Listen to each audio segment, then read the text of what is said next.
Bien, hermanos, ¿qué tal? Buenos días, ¿cómo están? Dios les bendiga. ¿Bien? Bien. Qué bueno, pues gracias a Dios que nos permite estar aquí un domingo más. Sean todos bienvenidos a su iglesia, hasta su casa, el Ministerio en Español de la Iglesia Somis Community Church. Y sean todos bienvenidos, Dios les bendiga. Pues vamos a continuar, mis hermanos, con el mensaje. Y bueno, antes de empezar, créanme que en verdad Dios tiene el control, ¿verdad? de su iglesia, de su pueblo, de sus hijos, porque tanto hoy como hace 8 días con las alabanzas, créanme que han estado muy conectadas a lo que vamos a predicar. Y bueno, ¿se gozaron en la alabanza? Amén. Amén. Bueno, pues ojalá vamos a gozarnos ahora en la palabra de Dios. ¿Okay? Y les pido que abran sus Biblias en la carta a los Romanos, Romanos capítulo 1.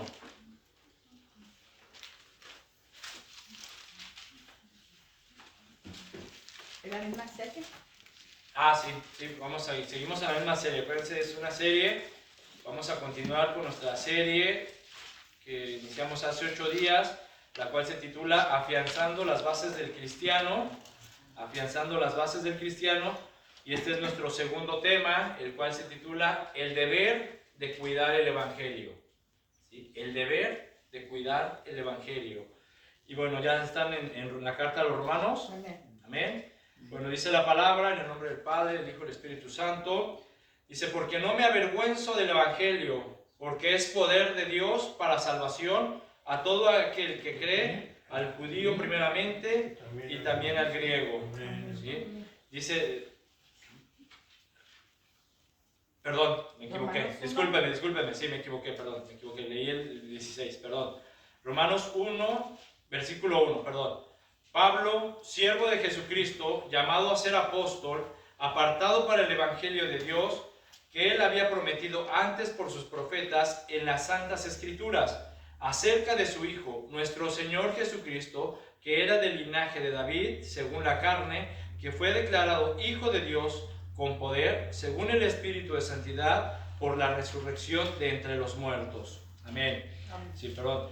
Miren, mis hermanos, en estos versículos que acabamos de leer, el apóstol Pablo resume lo que es el evangelio. ¿Sí? Y vamos a irlo viendo poco a poco. Dice, por lo que les pido, que pongan atención, que observen cuidadosamente, ¿sí? Que observen cuidadosamente y con atención la introducción del apóstol Pablo. Es interesante, así que atentos a su introducción, ya que con esta introducción, con esta presentación que él hace, él nos marcará una base para comprender o entender el propósito del mensaje de hoy. ¿Sí? El apóstol comienza diciendo, fíjense, dice, Pablo, siervo de Jesucristo. La palabra siervo, mis hermanos, es la palabra griega doulos, con acento en la U, doulos, ¿sí? Y significa esclavo o significa prisionero, ¿sí? Y es importante, mis hermanos, comenzar a razonar, a entender, a tratar de comprender bien el hecho de cómo el apóstol se describe a sí mismo en esta presentación, ¿sí? Ya que considero, mis hermanos, no sé si ustedes estarán de acuerdo conmigo, considero que en nuestros tiempos este concepto, esta idea se ha minimizado acerca de lo que es el origen o el concepto original de lo que es ser un siervo de Dios. Y no sé si estén de acuerdo conmigo. En nuestros tiempos este concepto se ha minimizado o se ha, ¿cómo se dice? Distorsionado. Se ha distorsionado mucho la idea de lo que es ser un siervo de Dios. Pablo, todos lo vemos, mis hermanos, por ejemplo, en la actualidad, vemos, por ejemplo, personas que se autodenominan apóstoles, ¿verdad? No sé si lo han escuchado, personas que se autodenominan apóstoles, o no sé quién les da ese título de apóstol, no sé cómo lo consiguen, la verdad no sé cómo consiguen ese título, quién se los da ese título de apóstol, pero vemos, mis hermanos, que eso es peligroso. ¿Por qué? Porque eso puede abrir, ¿sí?, las puertas al orgullo, a la soberbia. Y creo que lo hemos visto. ¿Sí? Yo he escuchado así en las redes, cuando presentan a ese tipo de personas que se autodenominan o los denominan apóstoles, ¿cómo los presentan? Y con ustedes, el apóstol tal, ¿sí? Y no, hombre, o sea, y entran las personas y luego se les ve, o sea, se les nota un poquito de soberbia, de orgullo. ¿Por qué? Porque con ese título ellos se colocan en un lugar de preeminencia, de relevancia, digamos, en un organigrama o en la esfera cristiana. ¿Sí me explico? O sea, soy el apóstol, ¿sí? Pero eso, mis hermanos, es porque han perdido el enfoque o la idea original de lo que significan esas palabras. Y es lo que vamos a estudiar el día de hoy. Como podemos ver en la presentación de Pablo, Pablo se consideraba a sí mismo que un esclavo, un prisionero de Jesucristo. Y esto, mis hermanos, para el apóstol era un título honorífico. ¿Sí? Era un honor para Pablo presentarse: yo soy Pablo, siervo de Jesucristo, esclavo de Jesucristo. ¿Sí? Pablo se gloriaba a sí mismo por hacerse llamar esclavo de Jesús. ¿Sí? Entonces, hace rato estábamos cantando, ¿no? Ven y cantad, siervos de Jehová. ¿Cuántos son siervos? Amén. ¿Verdad? Entonces, vemos pues que enseguida Pablo menciona un segundo título o calificativo con el que él se describe. Dice: Pablo, siervo de Jesucristo, llamado a ser apóstol. ¿Sí? Llamado a ser apóstol. Y aquí la palabra apóstol, mis hermanos, significa mensajero o enviado. ¿Sí? Eso significa ser un apóstol. Eres un mensajero, eres un enviado. ¿De quién? De Jesucristo. ¿Por qué? Porque eres su esclavo, eres su siervo. ¿Sí? Ahora, digámoslo en un lenguaje más popular, ¿verdad? Eres su chacho de Jesucristo, eres su siervo, eres su esclavo. ¿Sí? Y eres su apóstol porque eres su mensajero. Entonces, este llamado, ¿sí?, de Pablo a ser apóstol fue un llamado que no fue hecho por los hombres, como actualmente estas personas se autodenominan apóstoles. Son ya esos que se denominan apóstoles o que los nombran apóstoles, es un llamado, un nombramiento hecho por los hombres. El de Pablo no. El de Pablo fue un llamado hecho por Cristo, mis hermanos. ¿Por qué? ¿Por qué? Porque incluso, ¿sí?, para los apóstoles, para ser denominado un apóstol, había requisitos. Por ejemplo, uno de los requisitos para ser apóstoles era que tenían que ser testigos oculares, ¿sí?, después de Cristo, después de su resurrección. O sea, tenían que haber visto a Cristo después de que Él resucitó. ¿Sí? Otro requisito era que haber sido escogido personalmente por el Señor Jesucristo. O sea, esos eran los requisitos para ser apóstoles. ¿Sí? Entonces, estas personas que de repente salen con que soy el apóstol, pues oye, pues ¿quién te escogió, no? O sea, fuiste el testigo ocular. Y aparte otro requisito era que ellos tenían que dar testimonio con prodigios y milagros del poder de Dios. Entonces, mis hermanos, ¿sí?, tengamos mucho cuidado con esas cosas y entendamos los conceptos, las definiciones y la idea original de todo esto. Entonces dice el apóstol Pablo, dice: yo soy Pablo, siervo, esclavo de Jesucristo, llamado a ser apóstol, o sea, un enviado, un mensajero, ¿sí? Y añade otra palabra: apartado. ¿Sí? Apartado. Y como ya dijimos hace un momento, ¿sí?, Cristo llamó a Pablo. ¿Cómo lo llamó? ¿Se acuerdan cuando Cristo le dijo a Ananías: ve a ver a Saulo, a Pablo? ¿Sí? Y que dijo Ananías: Señor, pero yo he escuchado de este hombre que persigue y ataca a la iglesia y mata a los cristianos. ¿Y qué le dijo Jesús? Ve, porque instrumento escogido me es para llevar mi nombre en presencia de los gentiles, de los reyes y los hijos de Israel. Entonces, el llamado de Pablo fue hecho por Cristo. ¿Sí o no?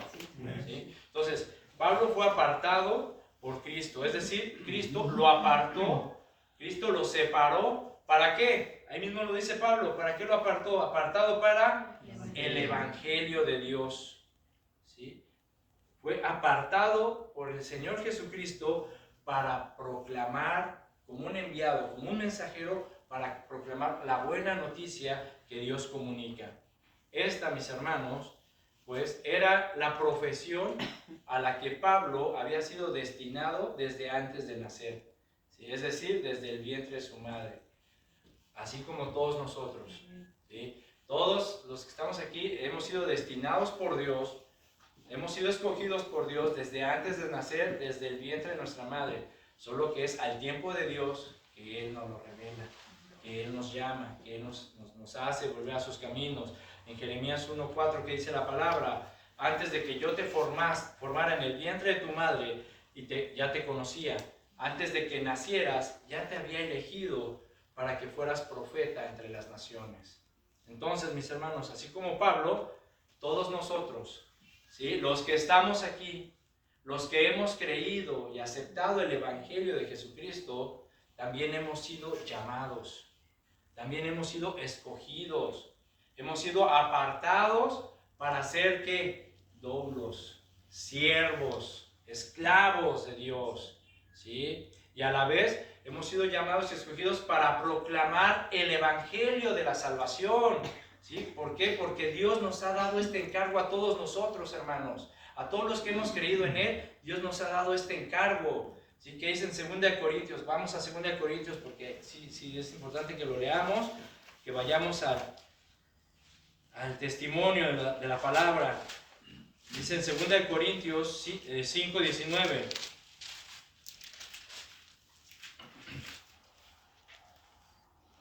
¿Listos? Dice la palabra en 2 Corintios, que Dios estaba en Cristo reconciliando consigo al mundo, no tomándoles en cuenta a los hombres sus pecados.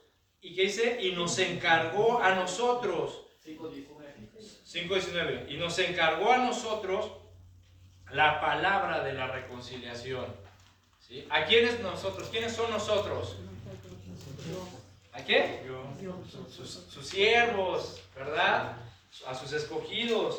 Entonces, vemos pues, mis hermanos, que Dios nos ha dado un encargo, ¿sí? Nos ha encargado que su palabra, nos ha encargado su evangelio.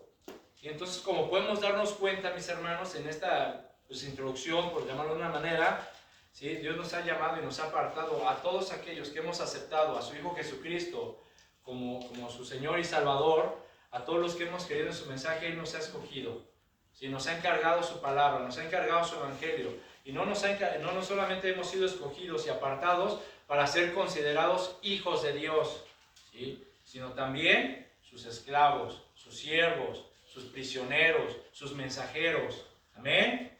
Entonces, es importante, mis hermanos, que en verdad vayamos comenzando a reflexionar, ¿sí? Comenzando a considerar estas posiciones, nuestro lugar delante de Dios. ¿Somos hijos de Dios? Sí, por supuesto. ¿Por qué? Porque hemos creído en Él. La palabra nos dice que a todos los que hemos creído en Él nos ha dado la potestad de ser llamados hijos de Dios. Nos ha dado ese derecho.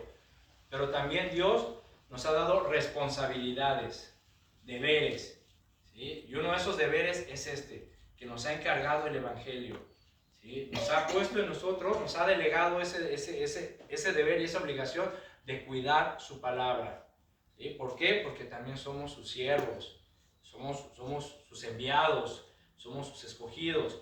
Y dentro pues de estos deberes, mis hermanos, está ese servicio, ¿sí? Está ese servicio que debemos de desarrollar como apóstoles, pero en el sentido literal de la palabra, es decir, ser sus mensajeros, ser sus enviados. ¿Para qué? A compartir el Evangelio, ¿sí? Es decir, mis hermanos, todos y cada uno de nosotros, ¿sí?, tenemos el deber y la responsabilidad de cuidar, defender y administrar el Evangelio de Dios, el Evangelio de Jesucristo.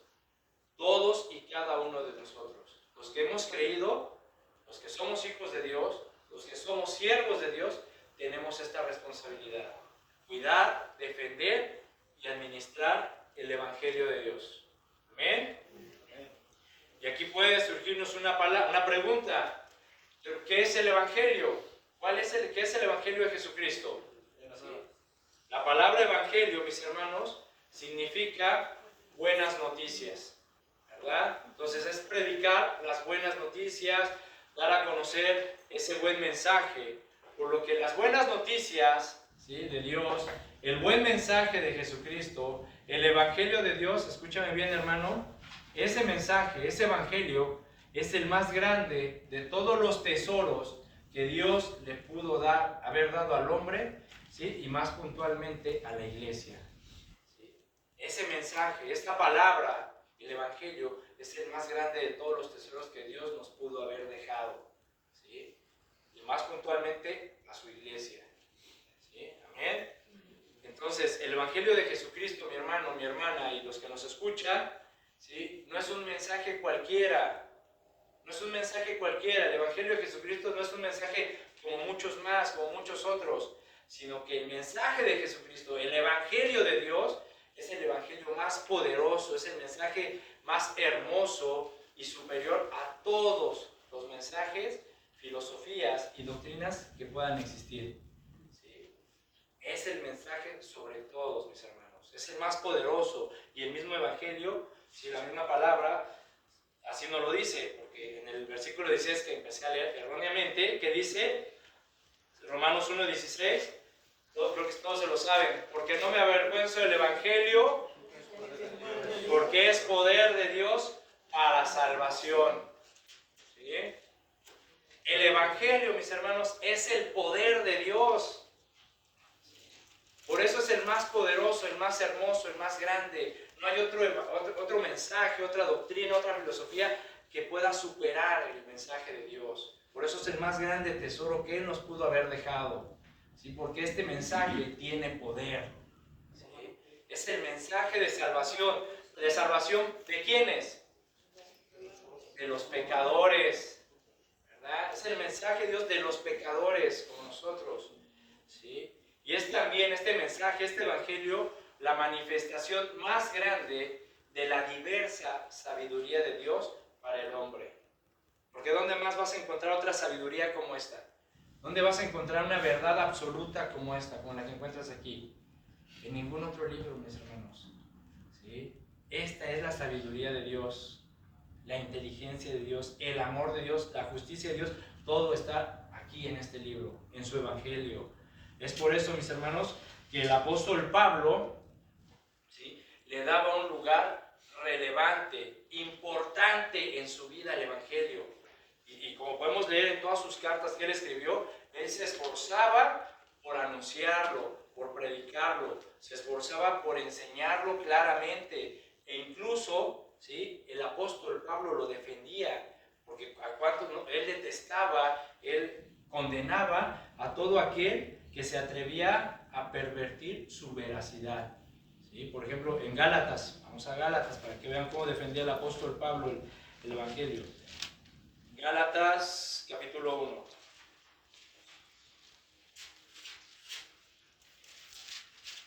¿Listos? Gálatas, capítulo 1, versículo 8.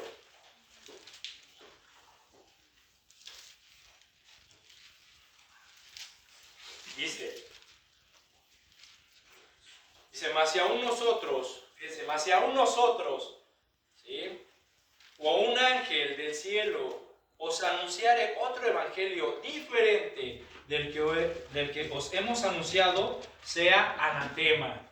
Y versículo 9, como antes hemos dicho, también ahora lo repito, si alguno os predica diferente evangelio del que habéis recibido, sea anatema, es decir, sea maldito y el juicio de Dios caiga sobre él. ¿Sí? Entonces, vemos, mis hermanos, cómo el lugar que ocupaba el evangelio en la vida del apóstol Pablo, cómo lo amaba, cómo se esforzaba por enseñarlo, por transmitirlo y cómo lo defendía. ¿Sí? Aquí nosotros, mis hermanos, de verdad tendríamos que recapacitar muy bien en el evangelio. ¿Sí? Ahora podríamos decir, ¿qué podemos ir concluyendo? ¿Qué podemos ir que podemos ir deduciendo hasta el momento de esto que hemos estado explicando? Bueno, que Dios, mis hermanos, a través del poder del Espíritu Santo, le ha delegado la administración del Evangelio a su iglesia, a los cristianos. ¿Sí? Dios le ha delegado esa ocupación, les ha delegado ese deber, ese trabajo, administrar el Evangelio. ¿Sí? Por eso, mis hermanos, es importante, y aquí podríamos preguntarnos de una manera autorreflexiva, ¿sí?, ¿qué valor tiene el Evangelio en nuestras vidas? Porque hemos visto cómo Pablo lo defendía, se esforzaba por predicarlo, por anunciarlo, por administrarlo. Pero nosotros, mis hermanos, ¿qué valor tiene el Evangelio en cada uno de nosotros? ¿Qué lugar ocupa la palabra de Dios? ¿Qué tan importante es para cada uno de nosotros? Primer lugar. ¿Sí? Entonces, esas son las cosas que debemos de estar reflexionando, meditando, ¿sí? En verdad, ¿qué tan importante y qué valor le damos a la palabra de Dios? Cada uno de nosotros. Ahora, ¿por qué? Porque Dios nos ha delegado este trabajo, la administración de su palabra. Y si queremos ser fieles administradores de Dios, debemos de considerar algunos puntos. Por ejemplo, debemos de concentrarnos en el estudio del Evangelio. ¿Sí? Debemos de concentrarnos, mis hermanos, a estudiar la palabra de Dios, a estudiar el Evangelio. No solamente a leer un capítulo, unos versículos y leerlos, no, estudiarlos. Estudiar la palabra. ¿Sí? No es necesario responder, pero en ese examen autorreflexivo cada uno responde al Espíritu Santo. ¿Sí? ¿Qué tanto le dedicas de tiempo a estudiar la Biblia? Pero a estudiarla, no nada más a leerla, como digo, a leer un capítulo, no, a estudiarla. A decir, a ver, esto no lo entiendo, ¿qué quiere decir? Agarras un diccionario, una concordancia y te pones a estudiar. ¿Sí? O sea, ¿qué tanto tiempo le dedicamos al estudio a la palabra de Dios? Otro punto que debemos de considerar es de que debemos de hacer lo posible por entender sus verdades. ¿Sí? Debemos de esforzarnos por entender esas verdades de Dios. O sea, estudiar y entender sus verdades. ¿Por qué? Para defenderlas, mis hermanos. ¿Sí? Porque ¿qué tal si un día algún familiar, ¿sí?, así en la plática, te hace una pregunta acerca de Dios, de los atributos de Dios, ¿sí? O te topas con un testigo de Jehová o un mormón? ¿Estás preparado para defender la palabra? O sea, ¿entiendes sus verdades como para explicarle a esa persona por qué esto, por qué lo otro?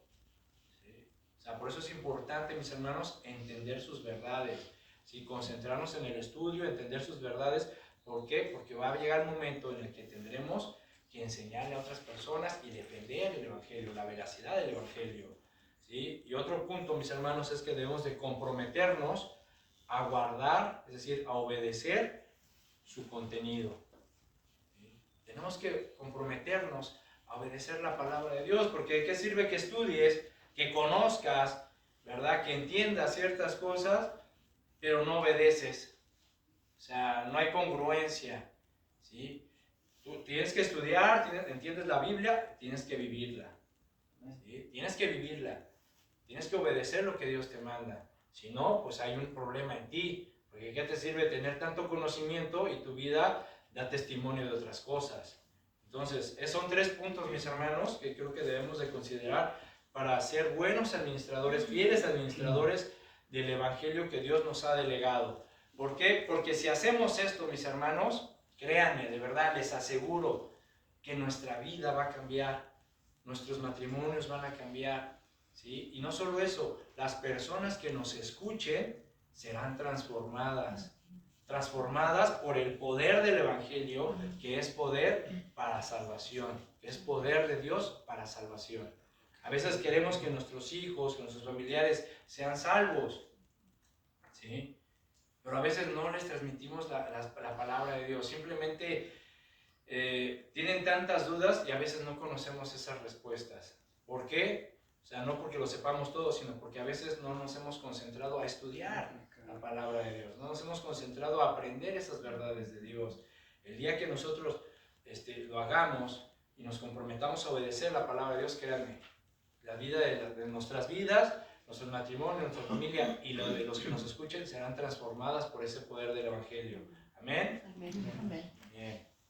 Y bueno, posiblemente aquí habrá quienes les surjan dudas o de las personas que nos escuchen que apenas comiencen en el Evangelio, en la palabra de Dios, en el conocimiento de Dios, o que jamás hayan escuchado la palabra de Dios y dicen, bueno, pero a ver, ¿a qué se refiere en específico este mensaje?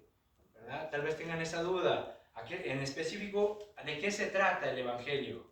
Bueno, déjame decirte que este mensaje, el Evangelio en específico, se refiere a la salvación consumada para un mundo caído por medio de la vida, muerte, resurrección y ascensión de Jesucristo, el Hijo de Dios.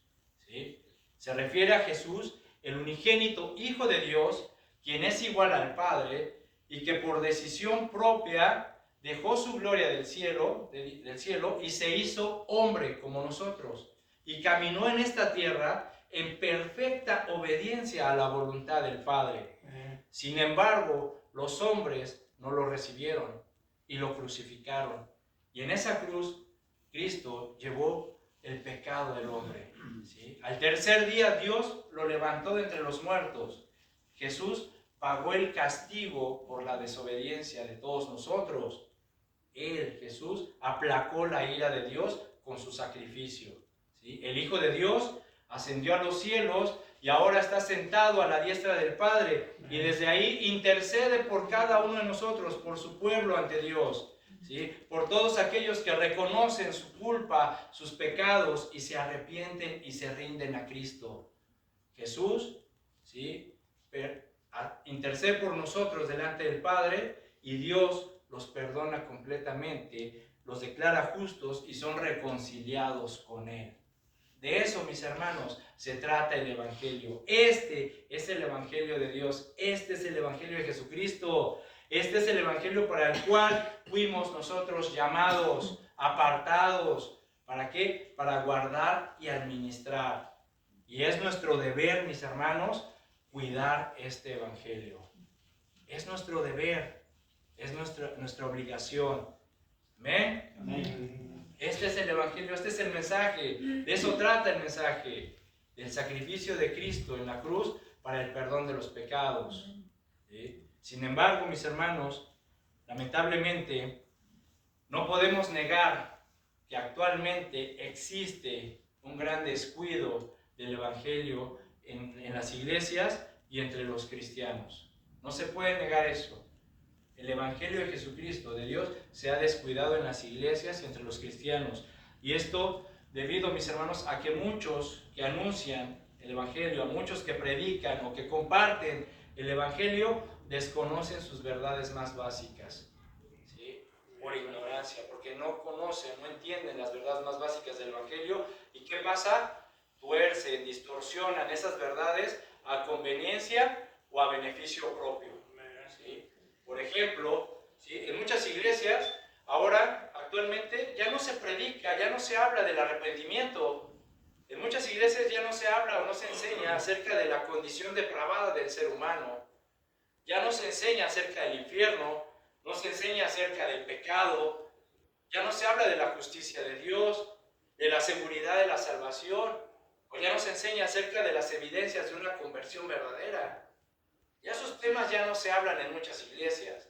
Por el contrario, ahora ¿de qué se habla? De lo que está de moda entre los púlpitos, ¿sí? De las iglesias es hablar de prosperidad, de ser un triunfador, de hacer pactos con Dios, presentan un mensaje puramente motivacional, ¿sí? Ahí de repente así maquillado, disfrazado, con un par de versículos, y ese es el mensaje, ese es el evangelio que estas personas predican.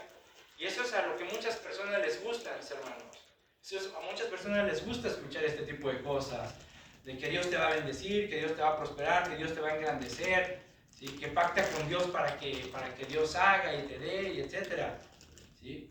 A muchas personas ya no les gusta ser confrontadas con la palabra de Dios, ya no les gusta ser redarguidas, enseñadas, corregidas e instruidas por el Evangelio. ¿Sí? Ya para muchos eso ya pasó de moda. ¿Sí? Y como consecuencia de esto, mis hermanos, de este descuido, pues han surgido muchos males. ¿Por qué? Porque ahora vemos en las iglesias que hay mucha injusticia y abusos de toda clase. ¿Sí? ¿Por qué? Por este descuido, por descuidar el Evangelio, por rebajarlo. ¿Sí? Y este descuido es precisamente por eso, porque las iglesias han reducido, ¿sí? Han adulterado el mensaje de Dios, han adulterado el mensaje de Jesucristo a unos cuantos simples y tristes dogmas doctrinales, a unas cuantas declaraciones de doctrina, y ese es el Evangelio para ellos. ¿Sí? Han reducido, han adulterado la palabra de Dios. ¿Sí? Las iglesias han bajado los estándares de Dios, enseñando cosas como, por ejemplo, que la conversión de una persona, ¿sí?, se basa en una decisión puramente humana, ¿sí?, y que con el simple hecho de que una persona pronuncie la oración del pecador, ya se le puede declarar seguridad de salvación a esa persona. ¿Ustedes creen eso? ¿Sí? Eso no es así, mis hermanos. ¿Sí? No podemos afirmarle a alguien, ¿sí?, la seguridad de su salvación por el simple hecho de hacer una oración. ¿Sí? No se puede. Eso no está en la Biblia. ¿Sí? Ya que algunas de las características de la fe salvífica, ¿sí?, son arrepentimiento, justificación y santificación. ¿Sí? Esas son características de la fe salvífica. Arrepentimiento, justificación y santificación. Es decir, la persona que en verdad cree y acepta a Jesucristo como su Salvador y acepta el Evangelio, la palabra de Dios como la verdad absoluta, ¿sí?, tiene que dar frutos de arrepentimiento, frutos de que ha nacido de nuevo, que es una nueva criatura, frutos de que tiene una relación íntima con Cristo, arrepentimiento, justificación y santificación. ¿Sí? Entonces, esta reducción, mis hermanos, este evangelio adulterado ha traído consecuencias graves a la iglesia, al cuerpo de Cristo. ¿Por qué? Por ejemplo, imaginen que vamos a un evento, ¿no?, esas famosas campañas que hacen, y el predicador se sube y comienza a dar este tipo de mensajes motivacionales, ¿verdad?, de triunfalismo, y maquilla ahí su mensaje con 2, 3 versículos, y al final se acerca a las personas y les dice: ¿quieres ser salvo?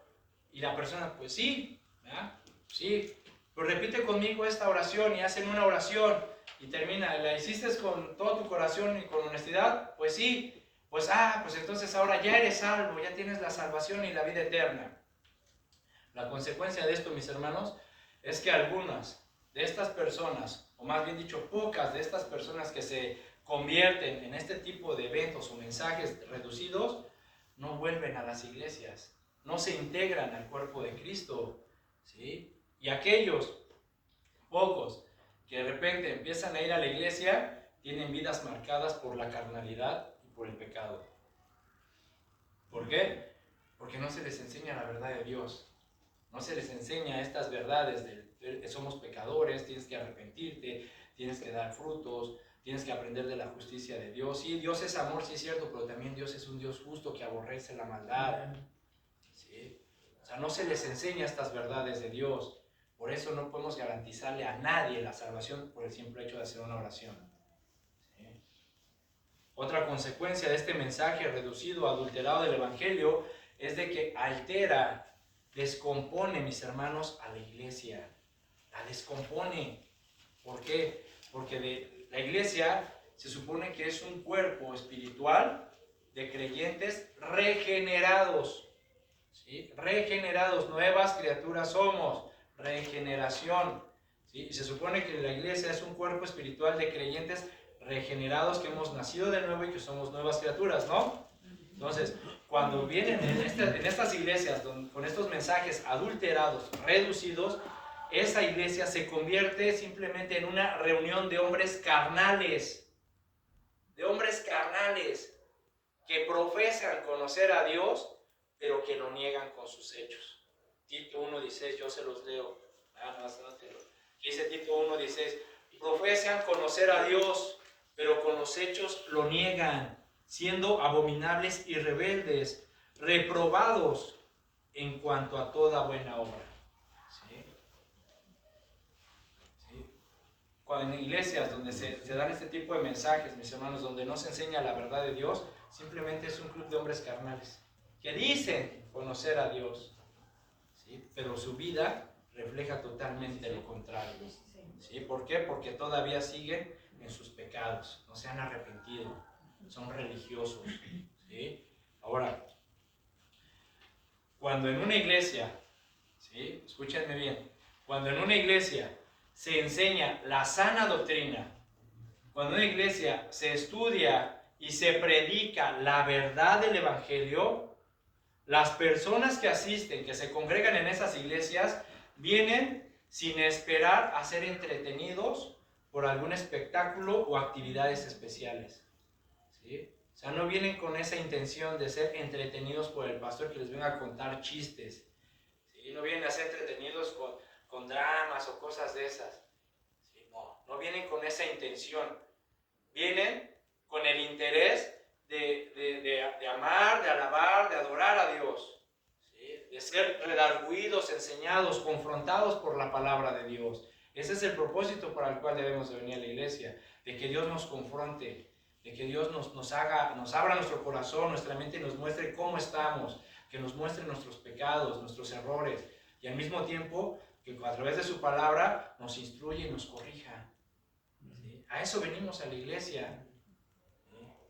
En este tipo de, cuando en una iglesia donde se enseña la sana doctrina y las verdades de Dios, las personas que vienen, que se congregan, vienen sin el interés de recibir promesas de beneficios más allá de las que la misma palabra les ofrece. O sea, no vienen de que, hermano, deme una palabra, sí, hermano, el Señor me dice que te prosperará y que a través de ti que ensanchará tus tierras y tus ganados, y te va a prosperar y serás rico, y a través de ti el Señor edificará iglesias. Cálmate. Sí, tranquilo tú, Nabucodonosor. Tranquilo. Cálmate. ¿Sí? Esas no son, esas son entretenimientos, son alucines. ¿Sí? Son ideas equivocadas. Producto de no conocer las verdades de Dios, producto de un mensaje reducido y adulterado. ¿Sí? ¿Quieren una promesa de Dios? ¿Sí? Segunda Crónicas 7:14. Si se humillare mi pueblo, sobre el cual mi nombre es invocado, y oraren y buscaren mi rostro, y se convirtieren de sus malos caminos, promesa, entonces yo oiré desde los cielos, y perdonaré sus pecados, y sanaré su tierra. Esa es la promesa de Dios. Esas son las promesas de Dios. ¿Sí? Nada de que, si Dios te prospera económicamente, materialmente, gloria a Dios. Pero Él lo va a hacer si es su voluntad y si estás listo y preparado y si ve que realmente le estás sirviendo con integridad. ¿Sí? Pero nada de, no busquen esas promesas de que, hermano, denme una palabra, si Él te va, arrepiéntete. ¿Sí? Arrepiéntete. No, hermano, pero no, arrepiéntete. Busca el rostro de Dios. Esa es mi palabra. ¿Sí? Entonces, aquellos mis hermanos que se congregan, ¿sí? De verdad, en este tipo de iglesias donde se enseña la sana doctrina, donde se enseñan las verdades de Dios, lo hacen porque en verdad tienen un profundo anhelo por Cristo. ¿Sí? Lo hacen porque están hambrientos de las verdades de la palabra de Dios. Lo hacen porque están deseosos de ofrecer una adoración verdadera al Padre. ¿Sí? Lo hacen porque tienen ganas de tener una oportunidad de servirle a Dios. ¿Sí? Ese tipo de personas, mis hermanos, son las que van a las iglesias donde se enseña la sana doctrina. ¿Sí? Entonces, ven, vamos entendiendo la importancia de cuidar el Evangelio, hermanos. Ven, porque es importante cuidar esta palabra que Dios nos ha encargado de ser fieles y buenos administradores de su Evangelio. ¿Por qué? Porque cuando la iglesia, mis hermanos, proclama o anuncia un Evangelio inferior, ¿sí? Como ya lo dije, se llena de hombres carnales que muestran poco interés por las cosas de Dios. No tengo tiempo, no puedo. Pues ya como caiga. ¿Sí? Bueno, ahí no vamos. ¿Sí? No les interesa, muestran poco interés por las cosas de Dios y se convierten en una carga para la iglesia. ¿Por qué? Porque no les resplandece la luz, ¿sí? Porque no entienden, no se entregan totalmente a Dios y no logran entender sus verdades. 1 Corintios 2:14, yo se los leo, mis hermanos, para que nos dé tiempo. Dice, pero el hombre natural no percibe las cosas que son del Espíritu de Dios, porque para él son locura, y no las puede entender porque se han de discernir espiritualmente. Para entender las cosas de Dios, dice, se tienen que discernir espiritualmente. Y para que las puedas discernir espiritualmente es porque el Espíritu Santo te las enseña. ¿Sí? Y para que el Espíritu Santo nos enseñe estas verdades, pues tenemos que tener una relación con Él. ¿Sí? Si no, pues ¿cómo? ¿Sí me explicó? Entonces, ven, este tipo de hombres, mis hermanos, que muestran poco interés por las cosas de Dios son una carga. Porque siempre van a hacer una carga y no entender las palabras de Dios, siempre van a tratar de imponer sus puntos de vista. Esto me conviene, esto no me gusta. Ay, pero ¿por qué tan así? ¿Por qué tan esta? Ay, palabra dura es esta. No. ¿Sí? ¿Por qué? Porque no pueden discernir, se les hace locura. Porque no tienen esa relación con Cristo. Mis hermanos, este tipo de evangelios distorsionados, reducidos, que se están enseñando en muchas iglesias, escúchame, deshonran el nombre de Dios, manchan la pureza y la reputación de la iglesia de Jesucristo, y es blasfemado el nombre de Dios por los no creyentes. ¿Sí? Eso pasa en estas iglesias. Y al final, ¿qué es lo que sucede con estas doctrinas que se imparten en esas iglesias donde dan esos tipos de mensajes adulterados? Pues que Dios no es glorificado, la iglesia no se edifica, porque todos siguen igual, ¿sí? Y los que son inconversos, que asisten a esas iglesias, pues no son salvados. Y la iglesia carece de testimonio para un mundo incrédulo. Porque si viene alguien, un incrédulo, a ese tipo de iglesias, y ven lo que hacen y conocen a las personas, pues van a decir, no, hombre, pues estoy mejor yo, creo. Me porto mejor yo que ellos. Yo conozco a y este engaña a su esposa y viene aquí, mira. ¿Sí? O sea, no, mis hermanos. Por eso, no es propio, sí, ya voy terminando, no es propio, no está bien que nosotros, como ministros, como creyentes, como siervos de Dios, ¿sí?, no hagamos nada cuando estamos viendo que el glorioso evangelio de Dios está siendo reemplazado por un evangelio de menor gloria. Tenemos que hacer algo, mis hermanos. ¿Sí? No podemos quedarnos con los brazos cruzados. Como administradores de Dios, tenemos que rescatar el único evangelio verdadero y anunciarlo con valentía a todos, ¿sí? Con valor, con claridad, como Pablo, mis hermanos, ¿sí? Porque todos somos siervos de Dios, esclavos de Jesucristo, que no hasta lo cantamos a veces, esclavo por amor, ¿sí? O a alguien, el Señor le puso a alguien una pistola para decir, vas a ser mi esclavo. Nadie, ¿verdad? Todos aceptamos a Cristo por voluntad propia, porque lo amamos, ¿no? Amén. Por lo tanto, entonces, Romanos 1:16, no me avergüenzo del evangelio, porque es poder de Dios para salvación. Amén. Amén. Vamos a dejarlo aquí, mis hermanos, y continuamos la siguiente con otro tema de aquí de la palabra de Dios. Vamos a orar. Señor, te damos gracias, Padre, por tu palabra. Gracias, Señor, por este mensaje que tú has puesto en nuestro corazón y que tú has compartido a tu iglesia. Señor, te pedimos perdón, primeramente, si hemos sido negligentes con tu evangelio, con tu palabra. Perdónanos si no hemos sabido cuidar y administrar y defender esta verdad, Señor, este tesoro tan grande, tan hermoso que tú nos has delegado. Perdónanos si no hemos sabido ser buenos administradores, Señor, de tu palabra. Y te rogamos, Señor, que nos corrijas, que nos instruyas y que nos enseñes a ser buenos y fieles administradores tuyos. Hemos aceptado con todo nuestro corazón por voluntad propia, creemos en ti, Señor, eres nuestro Salvador, pero a veces cometemos errores, no somos perfectos. Por lo cual, Señor, te pedimos, Señor, que nos perdones y que nos ayudes, Señor, a seguir adelante, a crecer espiritualmente, a afianzarnos en la fe, a corregir esos errores, Padre, para que podamos ser buenos y fieles administradores tuyos y poder llevar el evangelio y predicarlo y defenderlo, Señor, así como lo hacía Pablo, Pedro, Juan y todos esos hombres de fe, Señor, que han existido a través de la historia. Somos tu cuerpo, Señor. Ayúdanos, pues, Padre, a predicar tus verdades, a entenderlas, a escucharlas y sobre todo a obedecerlas. Y que cualquiera, Señor, que nos quiera predicar otro evangelio, que no sea este evangelio de verdad tuyo, que sea anatema, Señor, que caiga sobre los juicios. Damos gracias, Padre. Bendice, Señor, a cada uno de mis hermanos. Bendice esta congregación, a nuestros hermanos de la iglesia en inglés también. Llévanos con bien, Señor, y gracias por tu fidelidad, tu amor y misericordia. En el nombre de Jesús, amén y amén. Amén. Dios les bendiga, hermanos. Amén. Y fieles administradores, ¿eh? Amén.